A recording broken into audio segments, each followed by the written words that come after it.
views in terms of our economy. We have extensively engaged and we have agreed on the following issues. This is a statement that I'm making, which has culminated today out of the two-day engagement.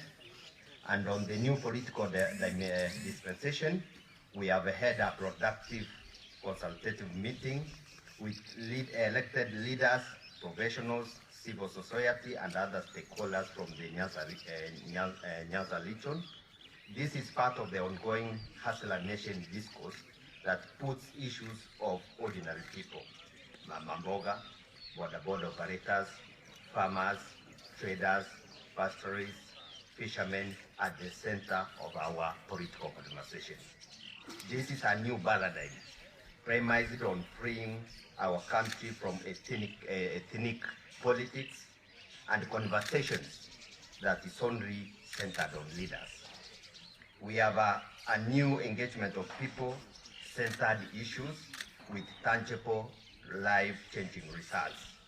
At the core of the Hustler Nation conversation is the bottom-up economic model that focuses on enterprises at the bottom of our social and economic pyramid.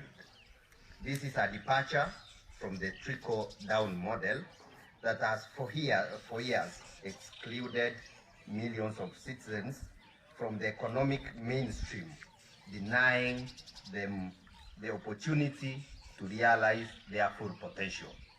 This model has failed to create enough jobs, expand opportunities, and bring prosperity.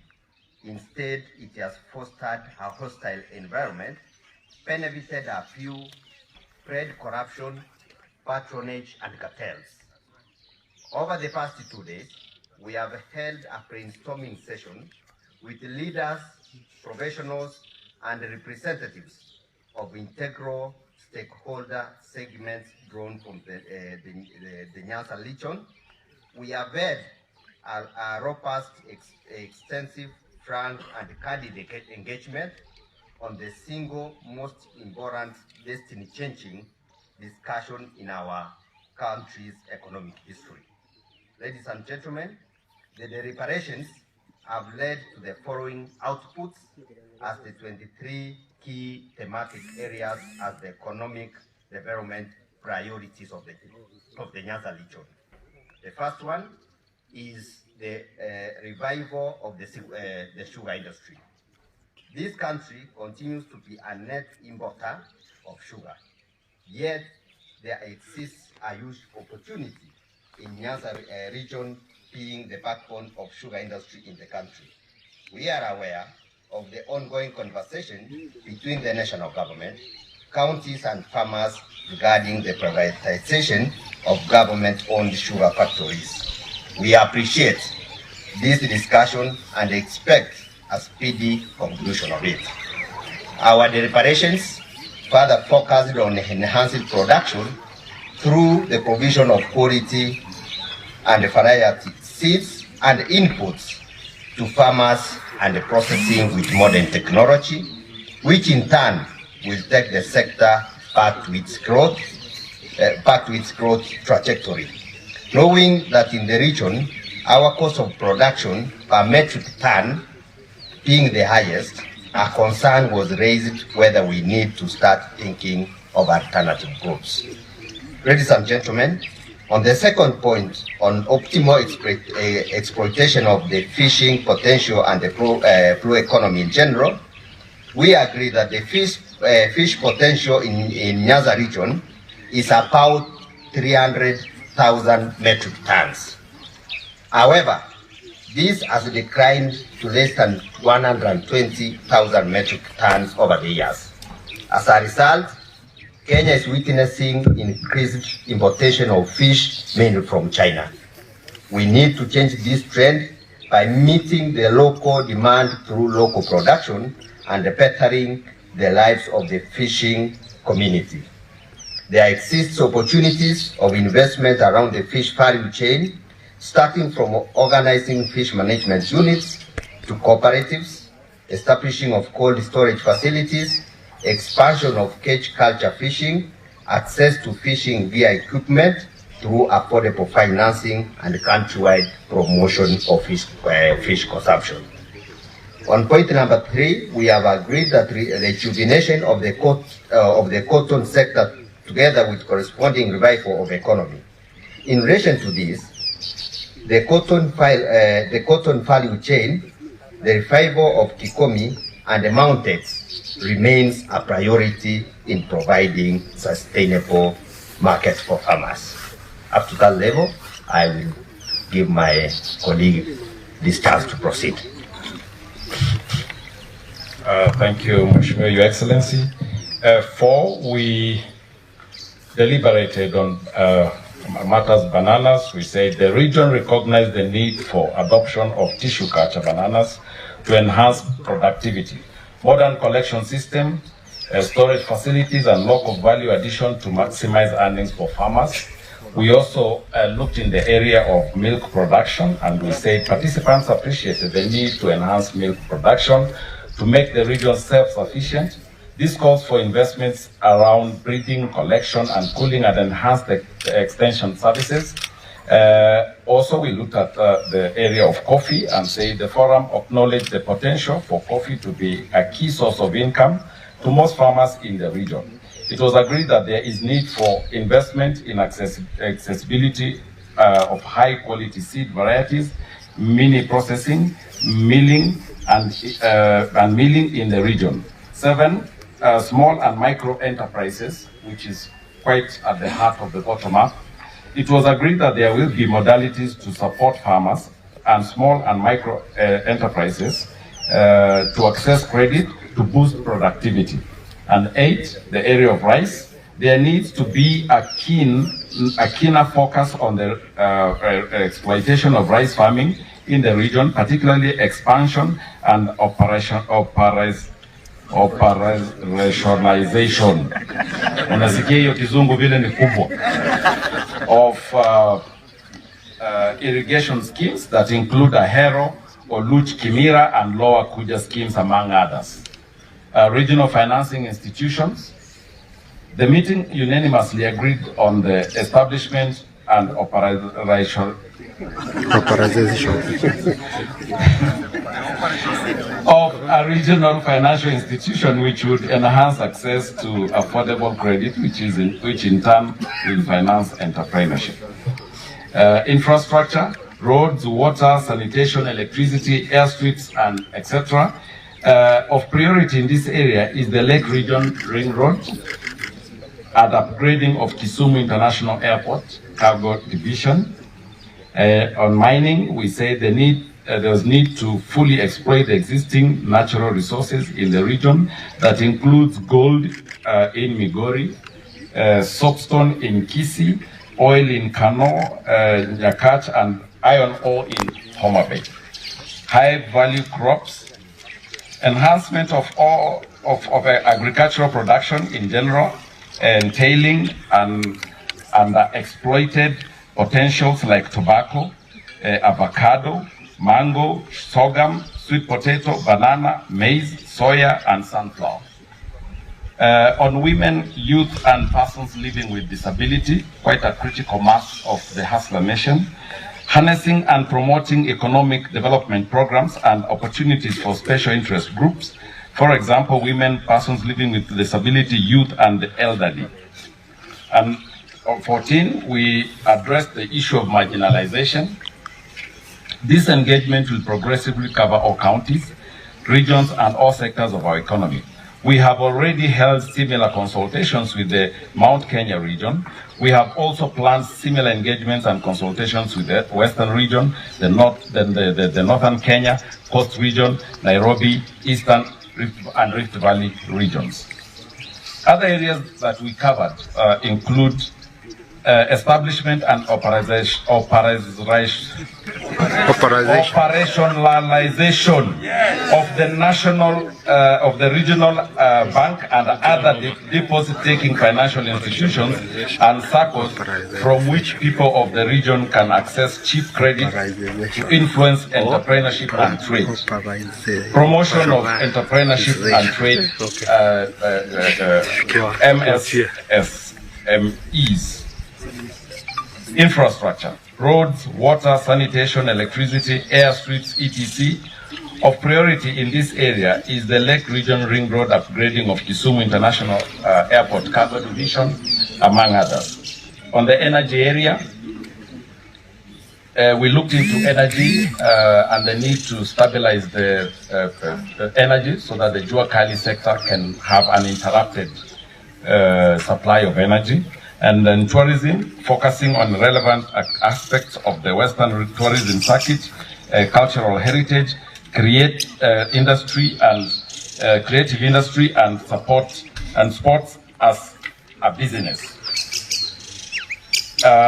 Education and training, upgrading and modernization of the health facilities, value addition, industrialization informed by the region's raw materials potential. Forestry, ICT, early childhood education, sports, creative industry and talents, talent development, resource mobilization and society security, leadership and governance. And at this point, I'll give my sister to wind it up. Thank you.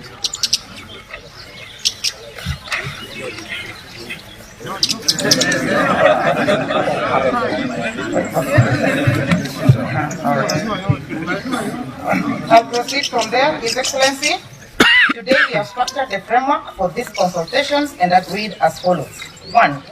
The most important conversation on the empowerment of small businesses, increasing farmers' earnings and creating an enabling environment that rewards hard work, nurtures creativity and promotes initiative for all to flourish.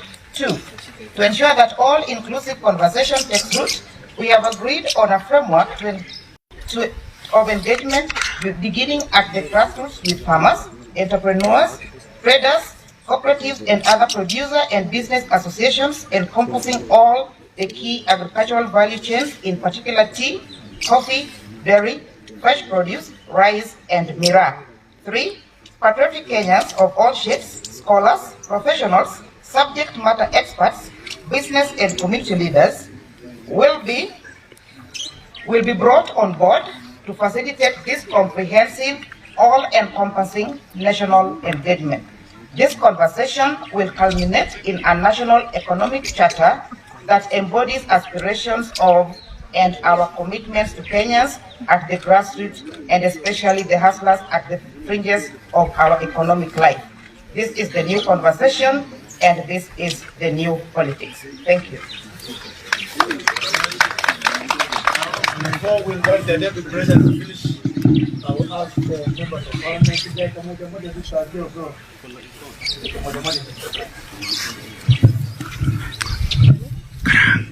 Thank you very much, DG. I think mine is to try and simplify a lot of legal or other statement that has been read here and say that we appreciate the diversity that we enjoy as a people that is sandwiched between a certain geographical region called the Nyanza region. And our diversity, is far-fetched, or rather it stretches back to our cultures and our things that we do for our economic values. Many of which, of course, involve things to do with farming and the things that we engage in terms of the economic, anything that we engage in for economic value. Things to do with soapstones, things to do with tea farming, things to do with fish farming, and things to do with our staple food, which we tend to, we place it as the second staple food in this country, called rice, in Ahero and the other places. What we want to say and want to tell our people is that the meeting today that comprised of people from different regions and experts that drive an agenda, that sought to drive an agenda for our region, went down to the ground and looked at things that matter to us as a people. And as I've said, in a region, for example, like Kisii, there are things that matter for discussions. When you talk about coffee, when you talk about tea, when you talk about soapstone, that is something that touches on the people. And that boils down to things that we talk about when we talk about the bottom-up economy. If you raise the value of the soapstone, for example, for the people of South Murang'a, then you'll have raised the stake, you'll have touched the common person down there, and that is what we're talking about, because as it is right now, the people that do the soapstone, mining in the villages, do not have anything to do like the industry, for example. They have no market that is ready. There's no value addition for such matter. And that is why we talk about this bottom-up economy. We are also talking about the banana things. DG, I'm sure you're here. Talking about the bananas in Kisii. We're talking about the fish farming in the Luo Nyanza. That is the discussion that we've held here today for the past 2 days. And for us, we are now challenging our friends and our competitors, bring an alternative. You will feel like there is extra value addition you can add to the soapstone, for example, or banana or fish. Now bring to us and challenge us. For us, we brought it, want to raise that farmer, the lowest farmer. Now bring an alternative and, challenge us and say, this direction of soapstone will not work. This will work. And that is why we are here today. Thank you very much.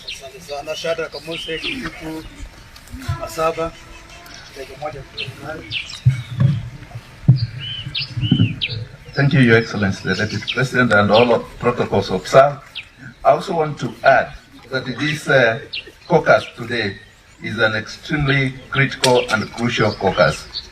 First, as a region, we have come together to consolidate and synergize on the economic issues that we have. I am sure we have always dealt with the political issues without addressing the economic issues. And therefore, the issues that we have discussed about agriculture, the issue about the sugar industry, the coffee, the tea, education, all these are critical issues that touches on our people and our region. And that actually addresses or brings into focus the current conversation. The conversation that has addressed the issue of not positions, but has addressed the issue that it touches on the mamambogas, that it touches on the borders, that it touches on the common mwananchi. And Your Excellency, we want to say, as a region, for a long time, we have not had this chance to come together. And therefore, all that we have consolidated through our technical team, together with the political class, will assist that region move forward politically.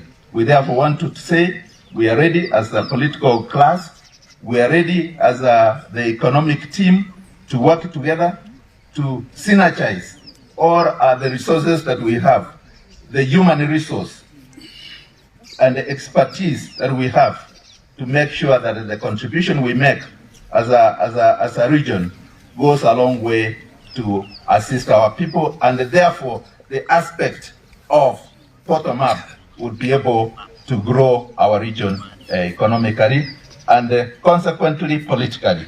Thank you so much. Thank you.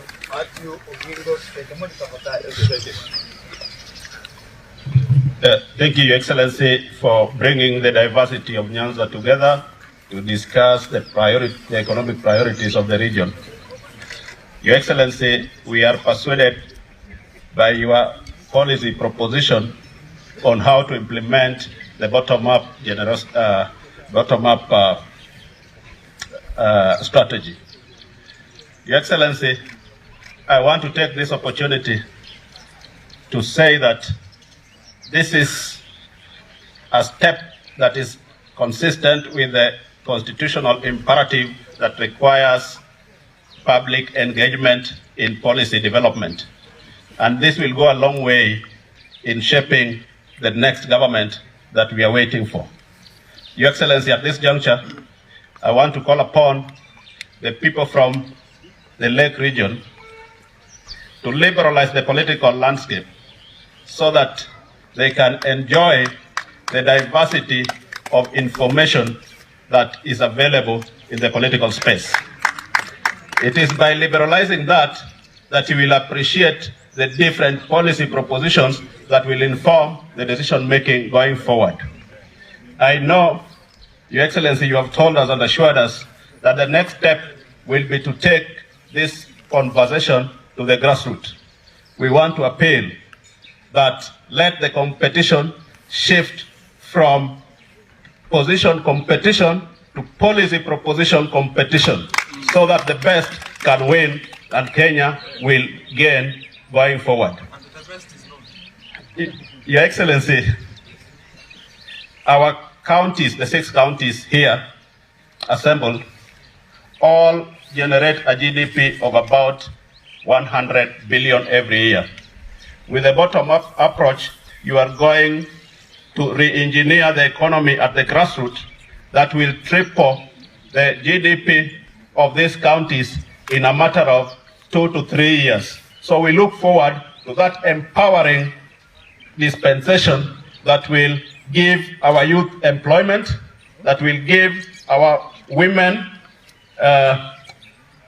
opportunity to do business, and that will build this Kenya to the level that we look forward to see it. Thank you very much.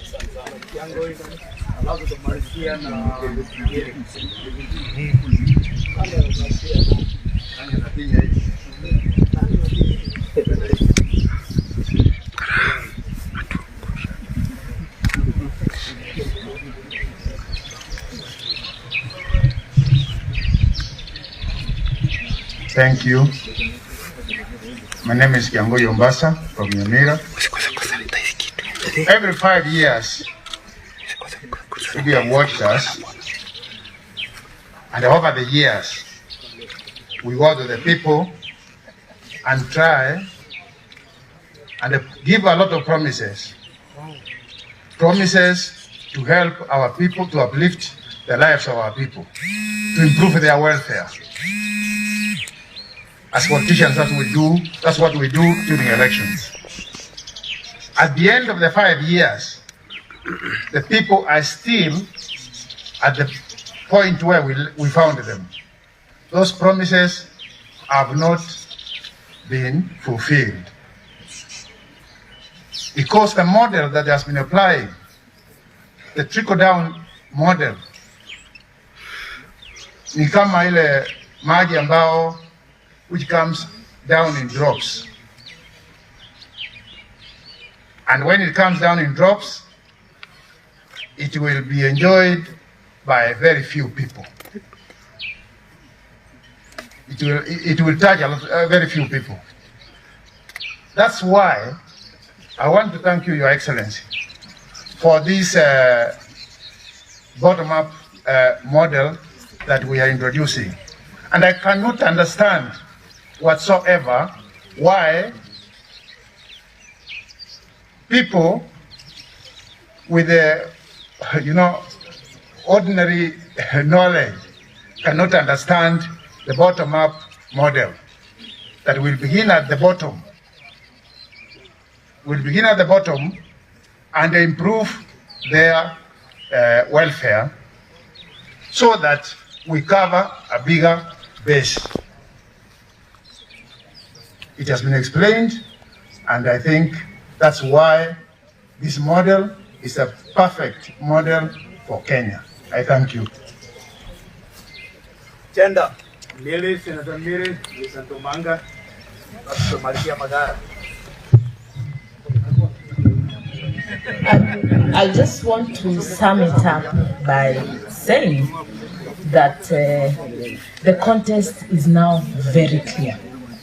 Ni kama usiku na mchana.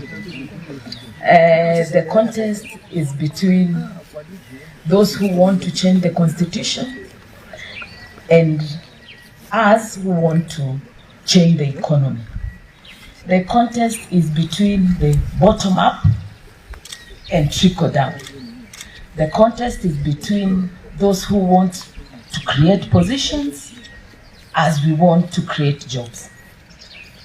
Our priority as bottom-up, those who believe in a bottom-up economic model, is to make sure that millions of youths who are jobless in this country get jobs.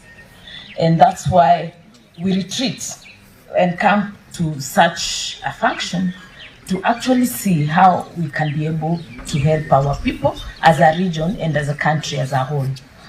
I'm sure when our competitors retreat, wanakuja vikao kama hizi, lakini hawafikirii maneno ya mwananchi.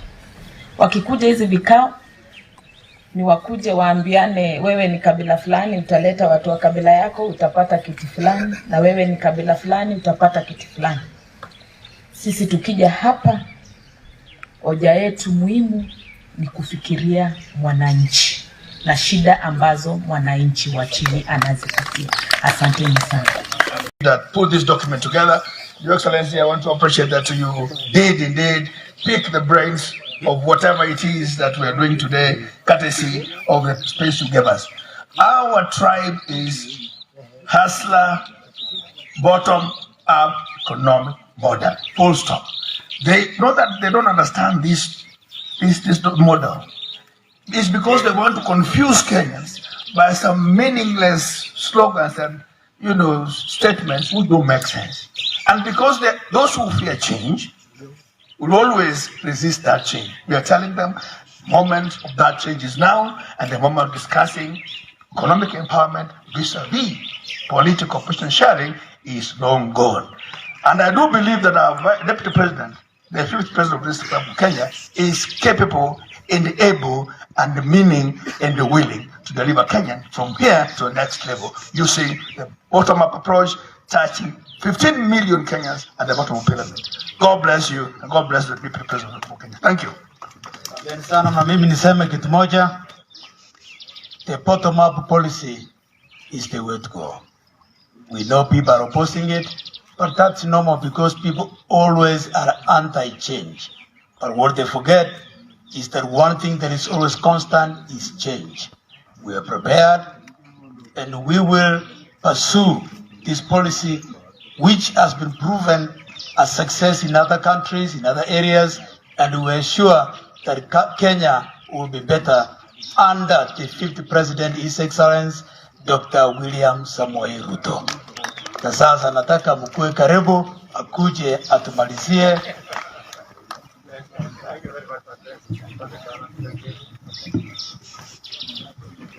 Okay.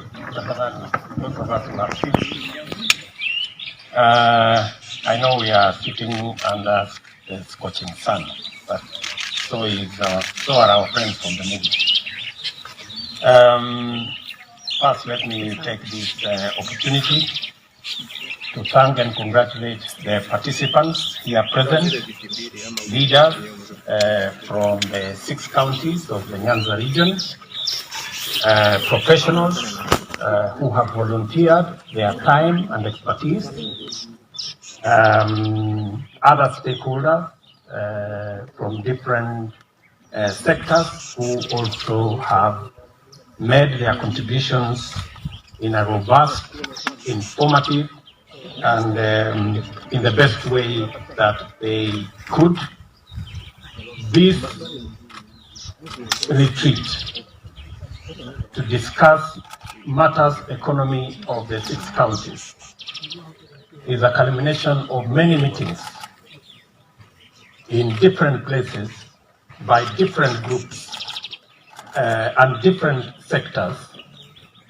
And what you see here is a small representation of a very robust and wide engagement of leaders and stakeholders from across the political divide and across the sectoral divide in the Nyanza region, the 6 counties in that Nyanza region.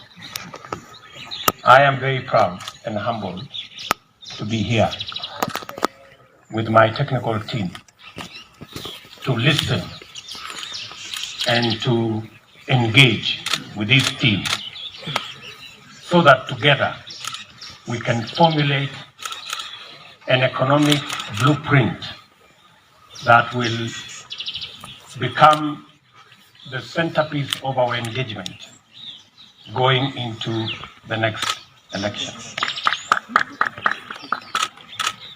I must admit that there is tremendous experience and knowledge that I have witnessed coming from this team. There is a wealth of information that we have gathered out of this engagement, and it will significantly enrich our thoughts and the plan that we have for our country going forward. I did promise the country that we are going to change the conversation. That's roughly about a year ago. Today, I'm a very proud Kenyan that the conversation has actually changed. And that the discourse we are having today in Kenya is not about the usual politics of alliances building, of position sharing, of power sharing, that for the very first time in the history of our country, the political discourse is about the economy of our country. You may like it or not, but every leader today in Kenya has been forced to have a discussion of some sort about the economy. And I am encouraged that the people of Kenya have forced the political class to discuss about the economy. There is all shades of economy that we are now discussing. There is a textbook economy that is being pushed by some of my friends. There is another rural economy. There is all manner of economy. And from where I sit, this is the best that we can do for our country. Because we are not discussing tribal alliances. We are not discussing position sharing alliances. We are not discussing power sharing alliances. We are discussing the economy of our country. And I want to specifically thank the Hustler Nation in Kenya for insisting that they do not want to participate in a discourse about tribes and positions and power and the sharing of it, but they want to discuss the economy of our country from right at the bottom. Ladies and gentlemen, the second issue I would want to say here is listening to the leaders, stakeholders, and professionals from the Nyanza Counties. I am very happy that they are making suggestions around how we can build the cotton value chain using biotech cotton seeds that hopefully will double our production, engage close to 1.3 million farmers in our country, and build a whole textile value chain that will not only create jobs, it will also create wealth and be able to put in the pockets of farmers resources. Same to do with the blue economy. How the blue economy, we can go into fishing industry on cages and making sure that we have modern infrastructure around storage, around transportation, and they have also suggested the relevant infrastructure for us to be able to achieve that.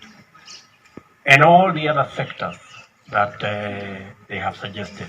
In a nutshell, we have agreed with this team that we need to sort out three fundamental issues as we drive this economic debate. Number one is to ensure that we invest public and private sector resources in creating or in infrastructure, whether it is physical or business infrastructure, that will create jobs for the millions of jobless young people in Kenya. At the bottom of the pyramid, we have close to 4 million jobless Kenyans. And the discussion in this meeting is on how we are going to invest in physical infrastructure that create those jobs, business infrastructure that create those jobs, value addition, agro-processing, manufacturing, industrialization that create those jobs. Secondly, we have agreed on how we are going to increase production and productivity in the very important area in our economy of agriculture. From sugarcane to cotton to bananas to avocados to mangoes, the whole of that agricultural value chain, so that we can not only enhance productivity, we can also enhance production, so that we can improve earnings to our farmers. We have agreed with this team that we are going to look at the crops that are there now, how we can enhance their productivity and production, and we can also look at alternative crops, high-value crops that can also help farmers in that region to be able to improve their earnings, whether we are looking at coffee, whether we are looking, because the coffee market, if we remove the cartels, we can increase tenfold our national production of coffee, because there is a market for coffee worldwide, especially Kenyan coffee, and all the other sectors that we are involved. That is the second item, how to increase